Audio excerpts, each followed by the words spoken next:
The story begins on a quiet summer afternoon, the kind where the world feels like it has briefly slowed down.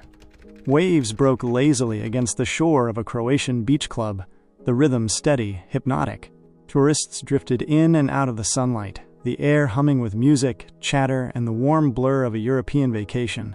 For Onyeka, this trip wasn't meant to be life-changing. It was a getaway, a breathing space after months of routine. She didn't expect a story. She didn't expect a warning, and she certainly didn't expect to meet the man who would become the center of one of the most disturbing and talked-about relationship deceptions of the year. She was sitting at the edge of a pool, legs submerged, sunglasses reflecting the soft gold of the sky, when a shadow paused beside her. She looked up, and there he was, tall, broad-shouldered, blonde hair tousled like he'd been sculpted straight out of a summer catalog. His presence was disarming, deliberate, almost cinematic. He introduced himself with a confidence that bordered on royalty, a kind of polished charm that didn't quite feel real, yet somehow felt familiar, as if she had seen him before in a commercial, or an Olympic broadcast, or a Scandinavian ad campaign. He told her he was Danish, that he had lived across Europe, that he had once been an athlete with Olympic ties. And the words slid off his tongue effortlessly, the way truth usually does. They talked, first casually, then deeply, the conversation flowing with the kind of unearned ease that makes strangers feel like destiny. A drink turned into two, then into an invitation, then into an hours-long exchange that made her forget she had arrived with friends at all. Before we go deeper into what happened next, remember, stories like this are reminders of how easily trust can be rewritten. You're watching Unsolved True Crimes. Take a moment now to subscribe. It helps this kind of truth reach more people who might need it. The vacation ended, but the connection didn't. Messages turned into calls. Calls turned into plans. The chemistry that started under a Croatian sky traveled back home with her. He didn't just pursue, he pursued with precision. Flowers, long paragraphs, daily check-ins, big promises framed as glimpses into a shared future. Looking back, she would describe it as intense. But in the moment, it felt like certainty. It felt like the beginning of something rare. Their relationship grew fast, the kind of pace that feels intoxicating when you're inside it, and reckless when you're watching from the outside. He invited her on trips through Europe, weekends that seemed plucked out of high society Instagram feeds. Monaco, Cannes, St. Tropez.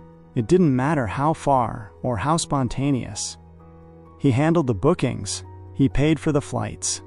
He carried himself like someone who was accustomed to luxury, to privilege, to walking through life with connections that quietly smoothed the path ahead. Her friends were impressed. Some were jealous. He checked every box: handsome, successful, wealthy, unbothered. And when he told stories, they were grand, complex, almost too extraordinary, yet filled with details that made them difficult to question. He mentioned European royalty. Not directly, but enough to imply lineage. He described disciplined training regimens from an athletic past. He hinted at businesses in Denmark and abroad. And when he spoke about the future, he did it in first-person plural. We, not I. There is a specific kind of charm that doesn't feel like charm at all, because it feels like sincerity. He had that, and she fell deeply into it. But in every fairy tale, there's a moment when the light begins to flicker, when the edges of the story blur, when the versions shift. At first, it was small. He told her he needed help with something minor, an unexpected business tax, a delayed payment from a European account, a travel complication. He framed it as temporary, as something beneath him, something too trivial to match the lifestyle he presented. He told her he would pay her back immediately. He told her he hated asking, and she didn't doubt him. Why would she? He lived large. He paid large. He planned large. What was a small loan between partners, especially one building toward a future? But then came another request, and another.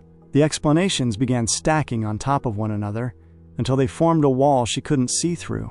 And yet, every time she tried to step away, he met her with apologies so heartfelt they made her feel guilty for doubting. He cried. He confessed. He promised. He told her he was under a lot of pressure, that he was sorting things out, that he wanted to be better for her. Somewhere along the line, money became intertwined with emotion. Help became proof of love. Support became responsibility. And she didn't realize she was walking deeper into something she didn't have a name for yet. Months passed, and the tightly curated image he presented began to unravel. She started hearing things, quiet comments from his acquaintances, hints about a gambling problem, whispers of financial instability. Someone close to him hinted at issues he never mentioned.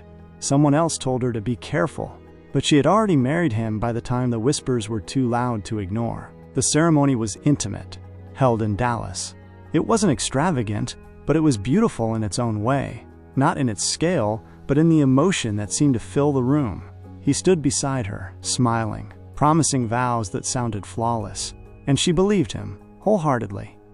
Because despite the cracks she noticed, she was in love, and she wanted to believe that love was enough to fix anything. It wasn't. After the wedding, the facade didn't just slip, it collapsed.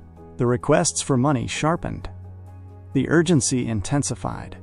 His excuses grew more tangled, more frantic, less believable. Her accounts showed withdrawals she didn't remember approving. Her credit cards carried expenses she didn't recognize. When she confronted him, he apologized so convincingly that she wondered if she was the one being unreasonable. But then the truth started coming from everywhere at once. Friends confronted her. Family reached out. People who barely knew him began messaging with their own stories. One person told her they had lost hundreds of thousands to him, money they believed they were investing with someone legitimate. Another described similar patterns: charm, romance, promises, sudden emergencies, constant borrowing. She hired help. A private investigator. Someone who could sift through the lies and reveal the core beneath. And when the findings came back, they were devastating. The past he had described, his athletic accolades, his Olympic history, his royal connections, his businesses, were not real. Nothing he had claimed about his background held up under scrutiny. The stories he'd given her in Croatia, in Europe, during their late-night phone calls, during their vows, were fabrications layered meticulously on top of one another. He wasn't a wealthy prince or a businessman. He wasn't a former Olympian. He wasn't successful. He wasn't stable. He was living on borrowed stories, borrowed money, borrowed identities, and she was living inside a deception designed so carefully that even in hindsight, it was hard to see where the truth had ever been. Her world tightened. Every moment of their relationship replayed in her mind like broken film. The pieces that once felt romantic now felt haunting. The messages, the trips, the apologies, the warmth, the tears. She realized she had been falling in love with someone who hadn't existed at all. The breaking point didn't come with a scream. It didn't come with a dramatic confrontation. It came quietly, like a breath finally released after being held too long. She knew she had to get out. She knew the marriage had been built on lies. And she knew that the story she once thought was hers had never belonged to her in the first place. By the time she filed for divorce, she was done. Done trying to fix him. Done trying to understand him. Done trying to love a man who only existed in stories he invented. But the impact didn't end there, because by the time she stepped out of the relationship, she realized the deception wasn't just hers. He had been running the same patterns with others, friends, acquaintances, relative strangers. Borrowing, manipulating, charming, extracting, repeating. And when she took her story public, piece by piece, video by video, it didn't just resonate. It exploded. As this story settles, remember that every case we cover is a reminder of how easily trust can be rewritten. If you found value in this documentary, make sure you're subscribed to Unsolved True Crimes so you never miss the next investigation. Your support helps these stories reach more people who need to hear them. Stay safe, stay aware, and I'll see you in the next episode.